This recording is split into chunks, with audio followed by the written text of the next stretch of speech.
चांदीचे दागिने जर काळे पडले असले ना तर सोनाराकडे न्यायची अजिबात आवश्यकता नाही. हे बघा, ही माझ्याकडे चेन आहे, ती पूर्ण काळी पडलेली आहे. ते आता ना आपण घरच्या घरी कशी स्वच्छ करायची ना ते तुम्हाला दाखवते. त्याच्यासाठी ना आपल्याला हे कोकमाचा अगळ लागणार आहे. अगदी 1 चमचाभर घेतलं आहे मी. पाणी, हा बेकिंग सोडा आहे आणि हे आपला डिशवॉश असते ना तो लिक्विड आहे, तोही आपल्याला अगदी थोड्या प्रमाणात लागणार आहे. आता आपण चला सुरू करूया लगेचच. हे मी भांडं गरम करत ठेवलं आहे, त्याच्यात हे पाणी ओतायचं आपल्याला. 1 पेल्याभर पाणी.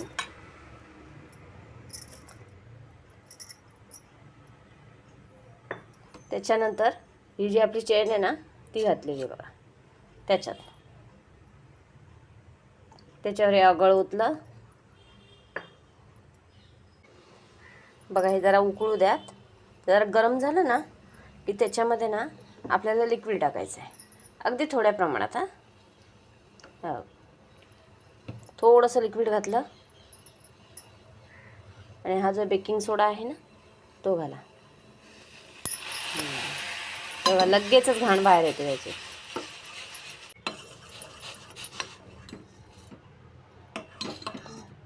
आता काय करायचं म्हणजे 2-3 मिनटं तसंच ठेवून द्या आणि गॅस बंद करून टाका.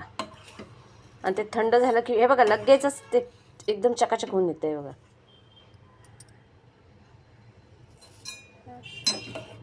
गॅस बंद करून टाका आणि थंड झालं ना का काढूया बाहेर आपण. चला आपण काढून घेऊयात. आता घासायची पण आवश्यकता नाही आहे तिला. एवढी मस्त चकाचक निघाली आहे बघा. तरी पण वाटलंच ना तुम्ही एकदा आपला जो ब्रश असतो ना त्याने एकदा जरा ब्रश मारून घ्या त्याच्यावरती, कारण काय आवश्यकता तर नाहीच आहे. बघा तुम्ही एकदा ट्राय करून बघा. मी ना ब्रश केला त्याच्यावरती, जरा आपला टूथब्रश असतो ना त्याने जरा एकदा फिरून घ्या, लगेच चकाचक निघतं बघा.